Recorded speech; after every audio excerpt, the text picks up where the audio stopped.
me riga ni fa wallahi na gaji da tafiyar nan kullun a cikin abu daya wallahi ni ma haka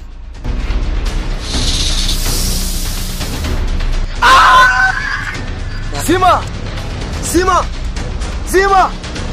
Abdul Karim tawada Abdul Karim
hakika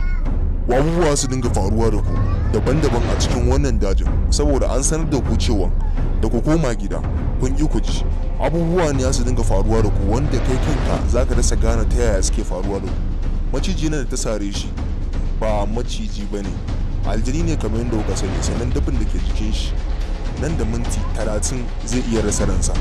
face sai ka bi hannun damanka ka miƙe zaka je ka tarar da wani ruwa wanda a hanyar ma za ka haɗu da abubuwan bala'i kala-kala wanda in ba haka ba ɗan ne kaɗai za ka iya samun mai magani sannan kuma ka zo ka bashi ruwan ka zo ka kawo mai sannan dole kai kaɗai za ka tafi don ba za ka iya tafiya da shi ba sannan ka tabar shi kuma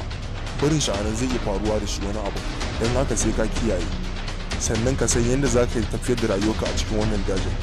ka ba hannun hagunka yanzu domin neman mai magani idan ka ji sai an jima.